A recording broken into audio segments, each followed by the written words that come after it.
say thank you for being here on this Monday evening. It is Monday, and we have women that are here.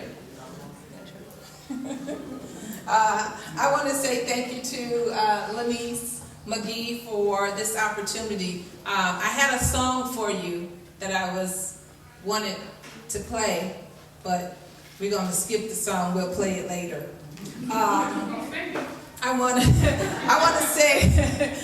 to say a couple things just concerning what Lenise had stated. I was a deputy director for Next Door Foundation. I did not oversee that organization, so I want to make sure that I set the record straight. Thank you. You can prophesy over that. That would be good too. We'll take that maybe. But I want us today to really just have a conversation. Let me put this right here. That's better. So I want to first give honor to God, who is definitely my Father. I don't know where I would be without Him, and that's real. Y'all gonna hear this story in a little bit. And then I also want to just say thank you so much to my handsome, luscious, dynamic, husband over there. This man of God, I am so fascinated that God has placed you in my life for this time. So thank you for being here and your support. So typically when I speak, I'm a mover, y'all, so I'm not going to stay behind because I like to feel people's energy. Hey, Mia. I like to feel people's energy, and this is a very intimate setting, and I want interaction. This is just not me speaking to you and you are just giving me the head nod, okay? So can we do that? Okay, so one of the things, thank you. So one of the things, if there's something that I say that resonates within you, just say, I hear you. Okay? You can just say, I hear you. If you want to snap your fingers, you can if you want to. So here's a couple things, okay? I'm going to start off by telling you a little bit about Superwoman Syndrome. And I don't know, Lenise, do I need to have this mic for people to hear me? Can you guys hear me? Can you hear me if I don't have the mic? Yeah. Who wants me to keep the mic? Okay, all right. I'll be obedient. Okay. So I want to talk a little bit about Superwoman Syndrome, okay? Somebody asked me not too long ago, is that a real thing? And I want to tell you it is. It is real. It's a real term. A couple things I want to do is this. Have you ever had a time in your life where you were doing great things? Anybody? Yeah. Okay. A couple people. You hear me? Thank you. So, let me ask you this question. If any of this resonates to you, just say, I hear you. Do you enjoy maintaining a high level of multitasking? Just doing a lot of stuff? Yes. Thank you. Come. All right, y'all. We're going to have an interactive conversation. Thank you back there. All right. Do you enjoy placing other people's needs before your own? Okay. All right. Do you push yourself to do things that you like, I really don't want to do this, but I guess it looked good, so I'm going to do it anyway? I hear you. Okay. Do you feel like there are things that you have and that you want to obtain for yourself in your life, but there's so many other things that you feel like you need to do? I hear you. Okay. A little bit later, we're going to give y'all a survey. Do you always feel like you need to do something for somebody else before you do something for yourself?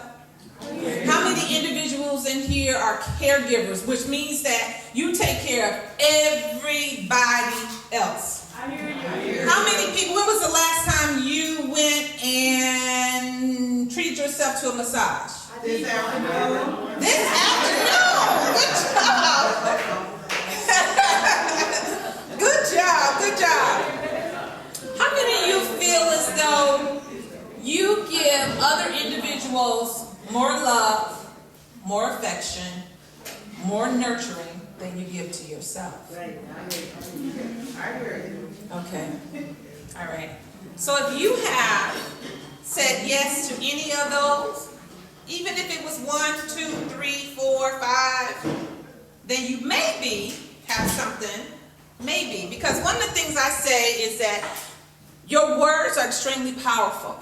Okay? So we want to be careful about what we speak out of our mouth, because our mouth, our words are life. And what we speak comes into existence. It has that type of power. Okay? So one of the things I want to do is that I want you to take this journey with me, because I'm gonna tell you this story. Okay? So it was 2006. I'm gonna give you the short version. So it was 2006. I was working for an organization. I was doing really well. Already had my undergraduate degree, had a master's degree, and have you ever had that time in your life where you were just like, you're doing it, like, oh yes, I'm good at this, I eat this every day, I'm very excited about going to work. Has anybody had that?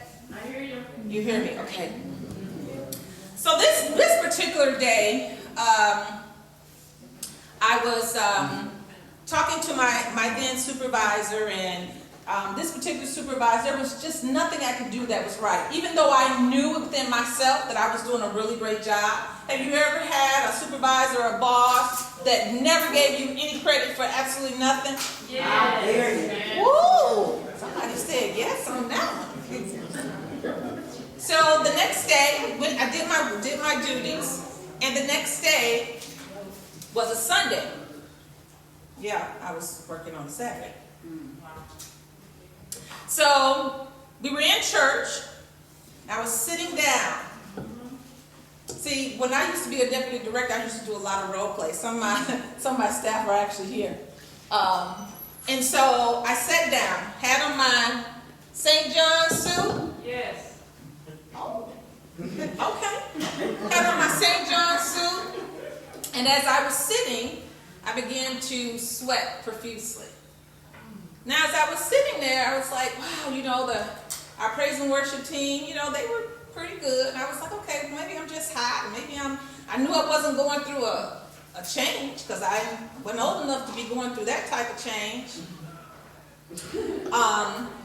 And so I sat there for a little bit.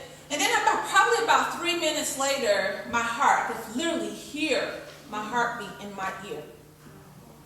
Just beating, like a drum, just beating. So as I sat there, I began to say to God, I said, God, I don't know what's going on, but I need some help. I'm not sure what's going on here. As I'm speaking, I began to sweat so profusely that my shoes, you know how when y'all sweat so much, your feet began to kind of move in your shoes. So as we typically do, what I did was, I did like we do in the Church of Color. I put my finger up. And I excused myself, and I went to the ladies' room. When I went to the ladies' room, this really great suit was drenched. My blouse in the back was totally covered with sweat. I didn't really know what was happening. I didn't really know what was going on, and I still continued to hear heart palpitations in my ear. What I also started to see was that I started to shake. So for me, as an individual that had a family and never experienced that, had no health problems at all, was a tennis player, doing really well, I felt really, really great. Didn't understand it. So because I didn't want to disturb, now if you can imagine, if you were sitting in a chair, you started sweating, then all of a sudden you had to excuse yourself and then go to the ladies' room, and in the back of my mind what I was thinking was, what are people going to think? I didn't think about, ooh, girl, you something is really going on. You might want to get some medical attention. I thought, what are people going to think if I excuse myself from this service? I want y'all to remember that. Good thing about it was that I lived about 4 blocks away from the church, okay? So what I did was, I made sure I put my suit jacket back on, all right? Was drenched. I was freezing because this was winter, okay? I went and my children were at the church as well, so I went and I actually ran home 4 blocks away, okay? When I got home, I took a shower, and as I sat down, I began to ask God, like, okay, what's really happening here? I'm in pretty good health. What's really happening here? So for me, because I've always been the individual that my health was really important, I said, you know what, let me get some chamomile tea, let me get some lemon tea, let me put some real good raw honey in it. I'm diagnosing myself, y'all. I'm just doing what I thought I should. A couple days later, I was fine, no problem.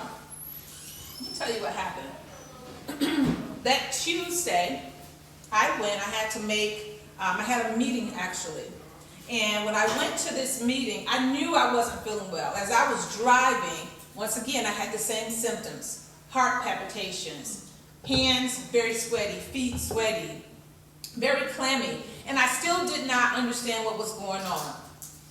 Until, as I went into my meeting, as soon as I got into this meeting, I said to myself, something is not right. Have you ever had a situation where you're standing and all of a sudden the room starts spinning? Okay? That's the experience that I had. So, but because I was degreed up, I was not going to let anybody see me hit the floor. Okay? So I began to have this conversation with the individual that was having the meeting. I'm sitting down, and I keep it real, y'all, okay? This is my thing about when I talk, I tell the truth, okay? And I believe that truth is always better than a lie. Yeah. The truth is always better than something made up. The truth is always better than me thinking about what y'all gonna think about me. Come on. Because I'm free, okay? So thank you. So as I began to have this meeting, and I was looking, I caught myself doing some, because I felt I was deep. Because that's why I caught myself, thinking about all the things that I thought. So, some people like Oprah said, look at a picture. Make sure you just, you can meditate on that. So I began to look at this picture. All while I'm looking at this picture, I'm still hearing this. And then I heard my heart getting fast, my heartbeat going faster and faster and faster. As I got up to excuse myself, I fell on the floor. Now we're in a room filled with probably quite a few people. And so as I picked myself up, which is very interesting, nobody even helped me get up, y'all. They were just looking like, oh, she cute on the floor. So I got myself up, put myself back, poised myself, and I went to the bathroom. As soon as I went to the ladies' room, I hit the floor again. Now by this time, all I remember was, I don't know how long I was in there, but eventually somebody came to the ladies' room and was like, wow, somebody's on the floor. Isn't that something? So even then, let me tell you guys how crazy. Sometimes you could be so hyper-vigilant. You could be so looking forward to how you have created yourself that you literally are losing your mind. And when I say losing your mind, I mean that you have placing what people think about you over your own health, over your own substance. And that's what began to happen to me. So I ended up coming back. I asked the young lady, can you just get my things, my briefcase, whatever, and just bring it out. I'm just going to go home. Now, if y'all remember what I said, I passed out in the ladies' room. Did not go to the ER. Okay? Got in the car. Actually, true, went back to work. Didn't go home. Went back to work. Now, I told you that for me, I individual that cared a lot about what people thought. How many you can say deliverance? Deliverance. God delivered me from that thing, okay? And so I ended up going back to work the next day, never said anything to my employer about any of that, okay? So let's move forward. So that was 2006. So I was doing my own thing again, had left that particular position. I had a company, a construction company, and I had received my broker's license. So I was selling real estate. So I was doing construction and selling real estate. So what ended up happening was I got a phone call from an individual, and she said to me, you know what, there's this great position, and I think you would be great at it, okay? And I said, I'm not really interested. I'm an entrepreneur. I'm doing my own thing. I'm not really interested in this at all. But I'll, check it out. I mean, anytime you say you're not interested in something and then you still make an exception, y'all, you're going to do it anyway, right? I'm not really interested, but let me just take a peek. So that's what ended up happening. And so I applied for this position, and I ended up getting the position. So when I first got to this particular job, I was a supervisor that was there. I had a managerial role. I was excited. I was building a team. I was doing my thing, And sometimes what happens with us as women, and sometimes men too, when we know that we are good at something, can't nobody tell us nothing. Like, we just like, come on. Yes, when you need that. Sometimes that's what we do. But all up in that, let me tell you what happened. 2010. Let me go back. So I was a manager at this particular organization. Within 6 months, I was made a deputy director, which is what Denise was speaking about. I oversaw almost up to 40 full-time staff. I oversaw state and federal programs and grants that were over $3.5 million. Okay? I was a mother. I was a wife. I was traveling. In 2012, I was in D.C. 10 times. I have 4 children. Okay?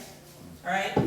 But sometimes what happens is that when you keep getting pats on the back and accolades, and when you write a grant, ooh, girl, you can sure do that. Ooh, can you do that? Sometimes we get so run down with it that becomes what we value in our life. Like nothing else value. And on top of that, I was a community rep for the city. I was United Way rep for our organization. And there were so many other little things. How many of you know that sometimes little things become larger things? Oh, yeah. So sometimes somebody would say, hey, you know what? I need you to be on this committee. Okay, well, I want you to come to this meeting. Then a meeting becomes a committee. Now you committed to a committee meeting. Then a committee meeting, now it's a consortium. Yeah. Now you committed to a consortium. Then a consortium is, I need for you to put on this whole conference every year. Sometimes you got to know when to pull back, okay?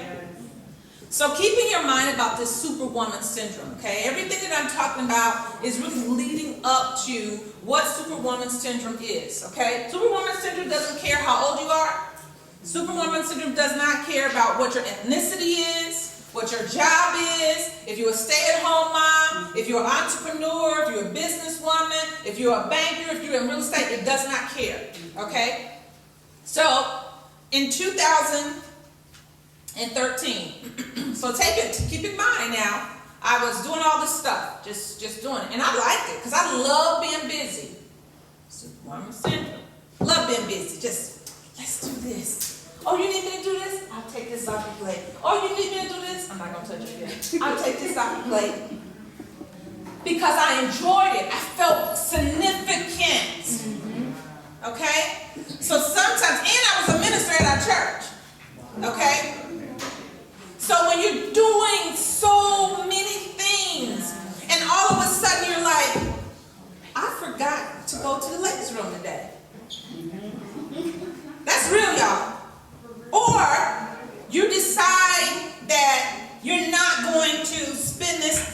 particular time with your children because your employer has told you that they need for you to work on a Saturday, okay?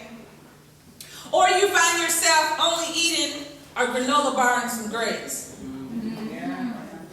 That's anybody? A donut? A Pepsi?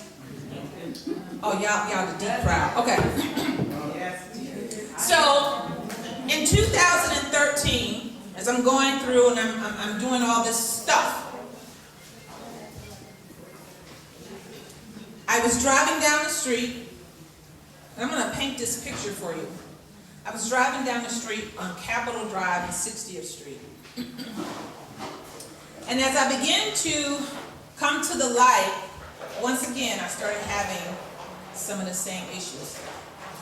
Now, before I get to that, let me go back. So, in 2006, when I had that situation where I was on the floor, I ended up going to the doctor. My doctor said to me, Miss Antoinette, I'm not sure what's really going on. All we know is that we seem to have a major issue here today with your blood.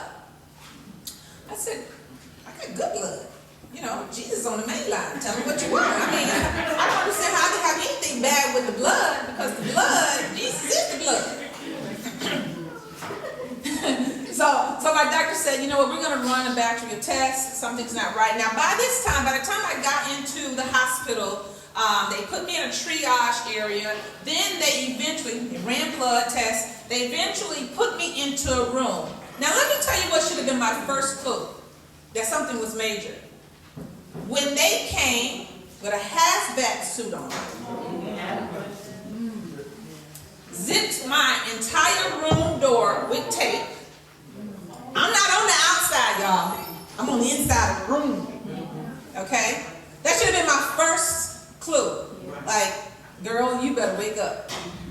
So I'm lying there in the bed and I'm like, oh, what's going on? You know, somebody's going to tell me what's going on. And eventually, a nurse came over. She said, you know what? We're not really sure what's wrong with you.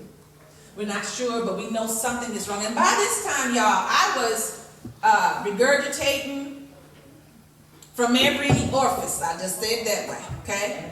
So now it's stuff going on. I don't know what's happening. Didn't want to call nobody. Let me tell you how sometimes when you can be so secretive about your life that you don't tell nobody that you're hurt, that you need some comfort, that you need support. I told nobody, okay? So after I started seeing all this yellow and red tape go up, and I'm on the inside of the room where they done hazmat, I think that's what it's called. They done take me all in, and the nurse came in. She said, we don't know what's going on, but however, because we don't know what's going on with you, we know that it's a bacterial infection, but we don't know how you got it. So because we don't know how you got it, we don't really know what to call it. And so because we don't know what to call it, we don't know, we have other patients in here, and so we don't know if you're contagious or not. So, went through that.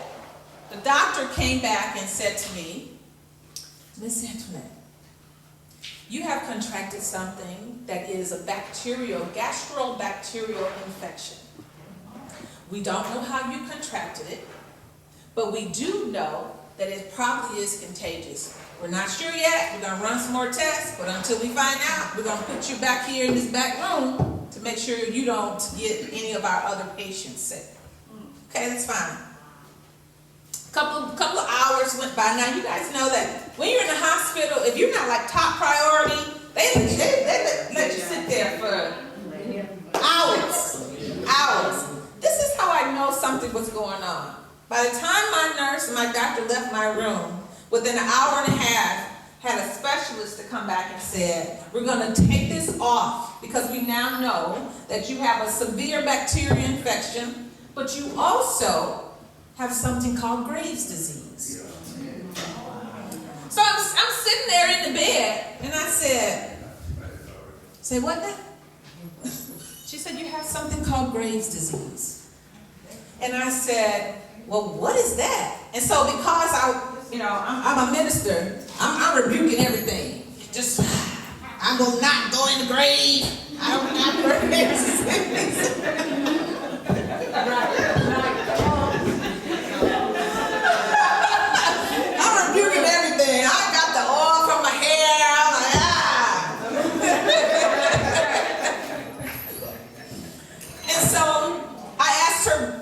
Graves' disease. She told me it's an autoimmune deficiency. And I said, well, how did I contract it? She said, most times it's hereditary. But the bacterial infection actually just saved your life. Because you have had this for quite some time, the Graves' disease. And we would have never known you had Graves' disease if you had not had this bacterial infection.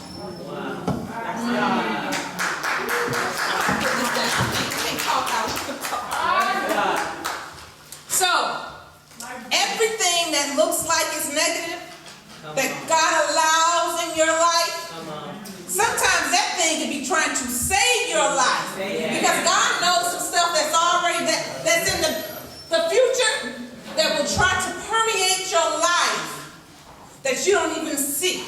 Okay? So, when my doctor said that, I said, okay, so it sounds like you're telling me that I have a lot of stuff. I'm healthy. I got Graves' disease. And so he said, he said, that's not it. And I said, wait, hold up now. Like, what else can you have worse than Graves' disease? He said, you also have something called hyperactive thyroidism. Anybody know? Have anybody heard of hyperactive thyroidism? Okay. So I said, okay, so I got Graves' disease and hyperactive thyroidism.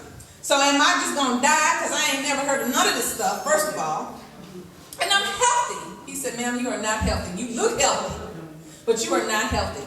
So for several days, they had me there in the hospital because they had to get rid of the bacterial infection. Thank God for a bacterial infection. I never thought I would say that. Like, thank you, God, for a bacterial infection. So I was in the hospital a couple more days. I actually was in the hospital for 14 days. And when I came out, they said to me, because you have this hyperactive thyroidism that has literally turned into Graves' disease. And what people did not know, see, sometimes you might be trying to not show your trueness. And when you start to show your trueness, you can get some help. What people did not know was this. I would be at work, and I used to wear blouses, almost similar to this actually, but you know the ones that kind of come up, that cover your throat? What I did not know was that I had a goiter. You guys know what a goiter is? Let me know what a goiter is, okay? I knew I had something that was lodged in my throat, but I was like, that's just a nice Adam's apple. I don't know what I was thinking. Never went to the doctor for it or whatever. But when you have hyperactive thyroidism and Graves' disease, that's one of the signs, is that you have an enlarged goiter, okay? You also have profusely sweaty palms and sweaty feet. You also have extreme heart palpitations, okay? So later on, I have my email address there. We're still working on our website. We're revamping some things. But if I want to send anybody that gives us their email address, I'm going to send you symptoms so you can know about Graves' disease and hyperactive thyroidism, okay? And the Superwoman Syndrome, all right? So I was better. I ended up having to go through something called radioactive iodine therapy, okay? Where I had to be quarantined for 2 weeks. My food, y'all ever seen the movie Color Purple, right? When, I think it was, Suge Avery was in the room. Y'all know? Okay, talk to me now, talk to me. Okay, when Suge Avery was in the room and Celie came and she put the food, that's how I had to get my food, y'all. They just slid my food kind of like at the door, knocked on the door, because when you have radiation iodine therapy, you can't have little children around you, okay? Because literally what it did was it burnt my thyroid out, okay? Praise God, I'm fine. I take a little pill every single day. I'm good. So here I go back, 2010. So I landed this great job. I was doing such great things. It was like my dream job almost, okay? And I was interacting with the community. I was at a senior executive, and I was doing great things. I had an assistant. Then they ended up giving me another assistant. Then I had a data person. I was like, yes, that's all right, right here, yes. And I had a great team.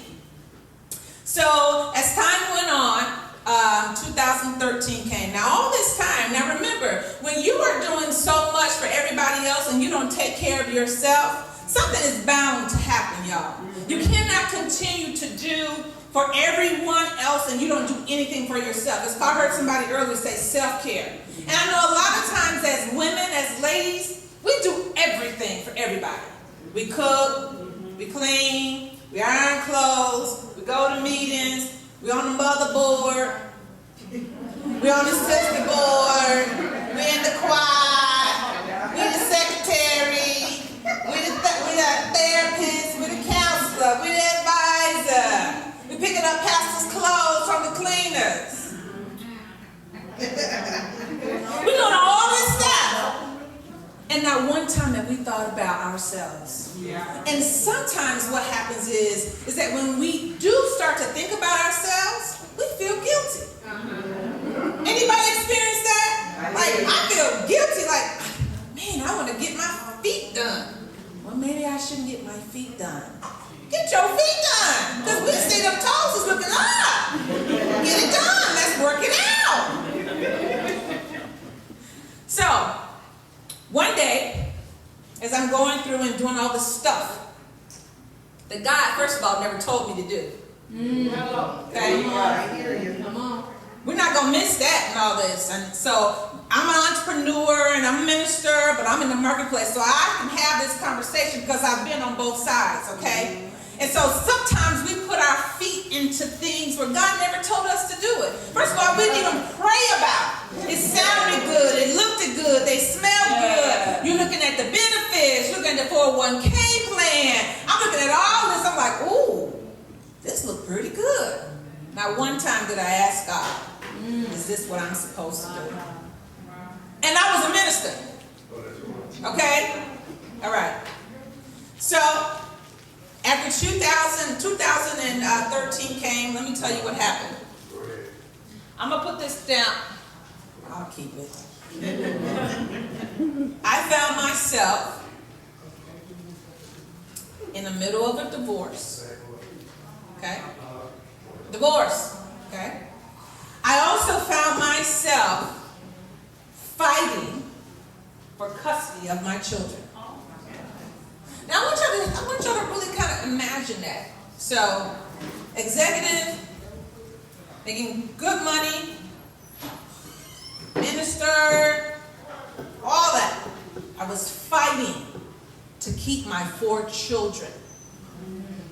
And I'm only going to be here to speak the truth. Your story is your story. This is my story. And I tell you this in truth. Sometimes you can have all the stuff. We had built a house from the ground up. My children went to the best schools the district could offer. We had multiple vehicles. Had a little money in the bank. I was living what they considered as the African American family dream. I was not spending quality time, in particular. If God closes one door, He will always open up another. We have to trust who God says He is. Yeah. And I know sometimes people will say, well, it's easy for you to say that, you had all this stuff, so on and so forth. Did y'all just not hear me say, I went through a divorce in 2013, okay? By the time I finished with my divorce, that's my handsome husband over there, y'all. Not him.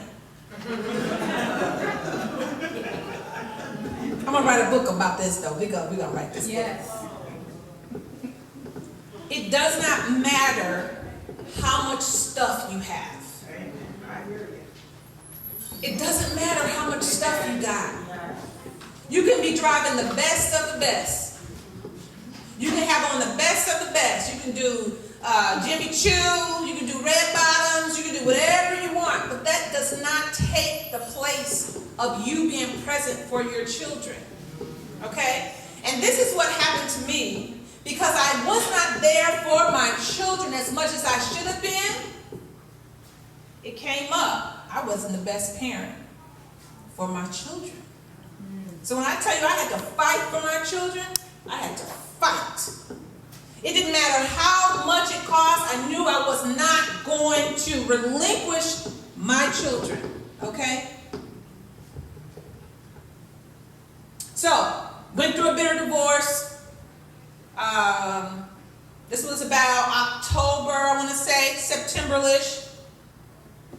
I was driving down the street. Now this leads me back to coming to 60th and Capitol Drive.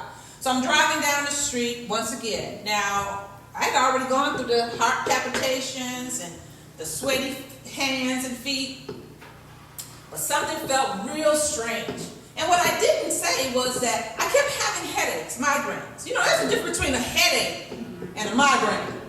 You know, migraine will have you close all the windows. You don't want to hear nobody talk. Your teeth start hurting. Those are migraines, okay? So I was having migraines and didn't really want to, again, didn't want to tell nobody because I was, say it, because I was Superwoman. I was doing it all. I was living a life. I was doing it all, taking care of people. I didn't want to tell anybody. Once I came down on Capitol Drive, what I ended up doing was, again, I heard the heart palpitations in my ear. If you guys know where Capitol Drive is at, there's an Aurora Healthcare right there on the corner. I'm not sure if it's still there or not. It is still there? Okay. So because I kept hearing this noise, I was like, you know what, I'm just going to go in and just tell somebody I'm not really feeling 100% and, you know, I'm sweating and I don't know what it is, but it felt familiar, right? I went in there and our doctor said to me, hey, I just want to let you know we're going to run some tests. Let me fast forward. I found myself in a hospital. Once again, y'all. My doctor said to me, tell me what are some of your symptoms. So I said, I'm having severe migraines. My left side sometimes goes numb. But, you know, other than that, I'm great. Ran some background tests, had an MRI, had an EKG, had a CT scan. My doctor came back and said, you have a brain aneurysm.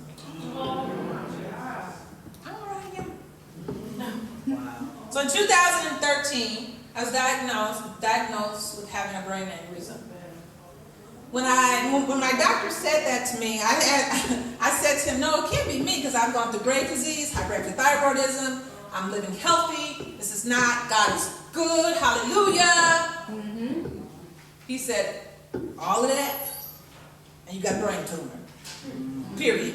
Right. So what we're going to do is we're going to go in, and so as I continue to have this conversation with my doctor, he ended up saying, that's fine, that's great, but we're going to have to perform this surgery.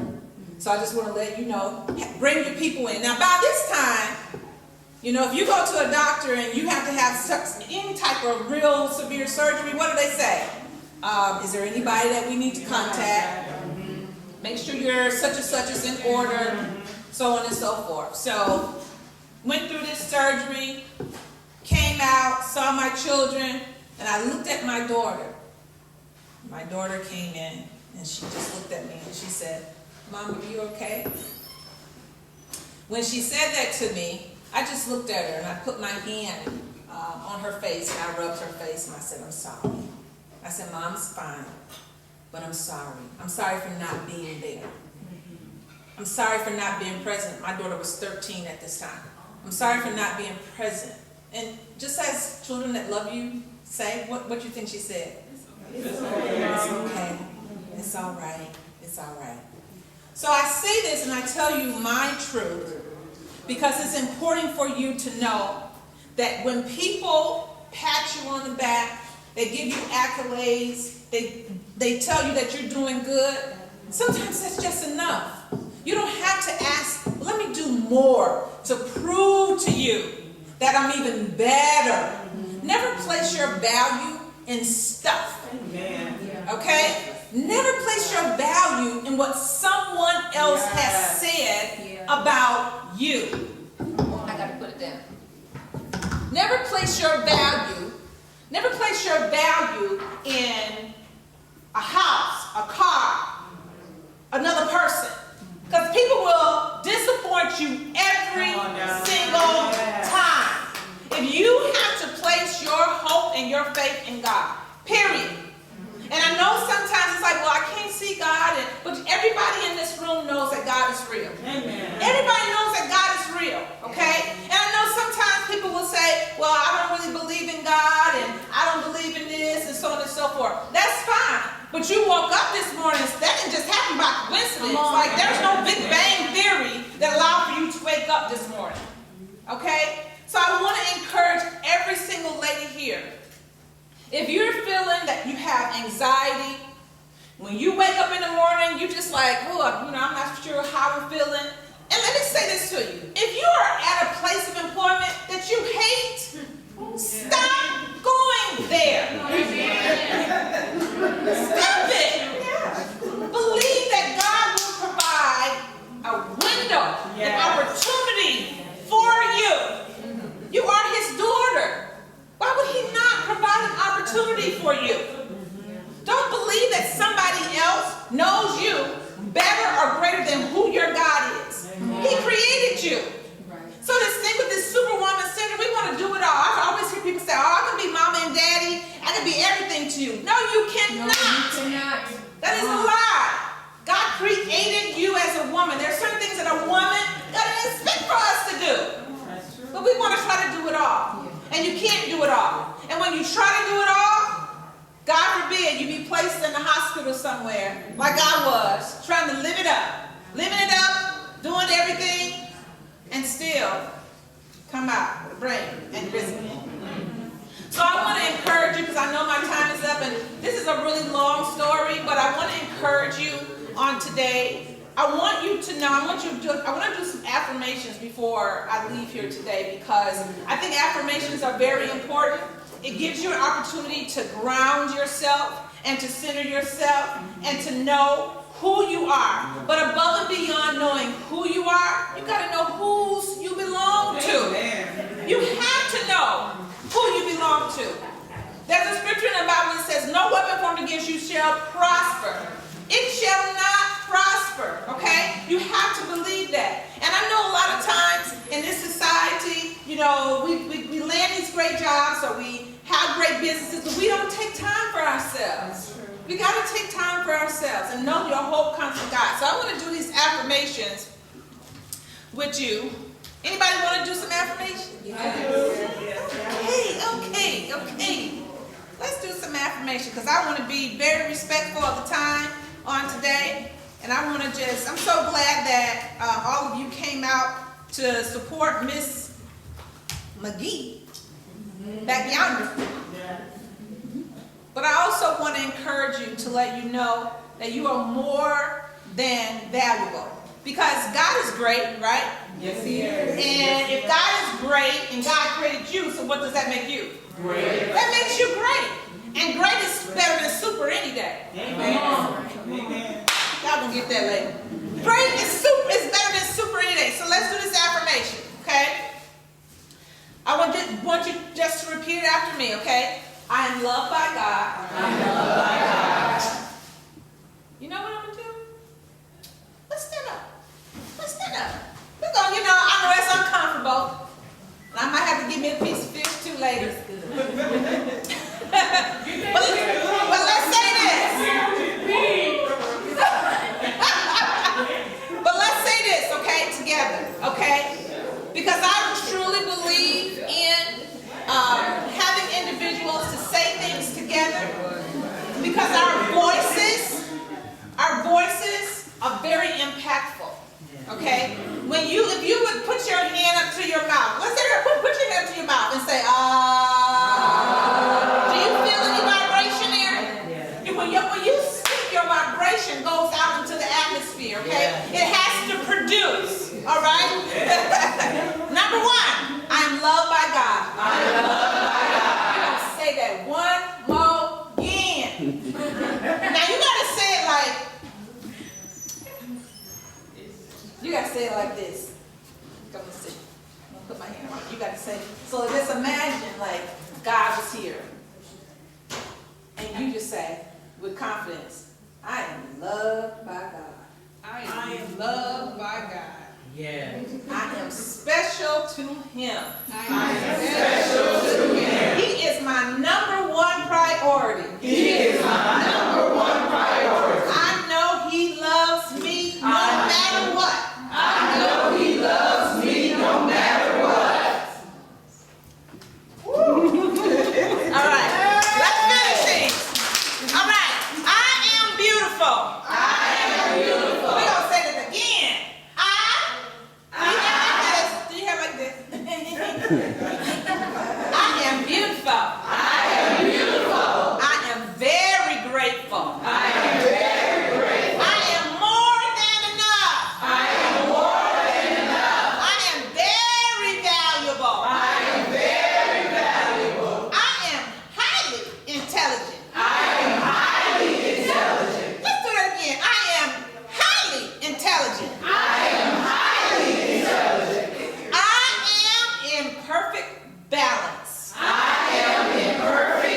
yourself that every single day in the process of your life, that you speak back to yourself.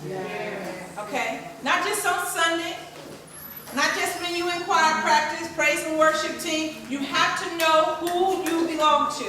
And you belong to God. So there's a song back in the day that was by Karen White. And now I know some of y'all deep church folk gonna act like y'all don't know the song. It is okay. But it said, I'm not your superwoman. I'm not the girl, something, because I don't even know the whole song. But I want you to remember that, okay? You don't have to be anybody's superwoman. Be the woman that God has already created you to be. And that's already great. Okay?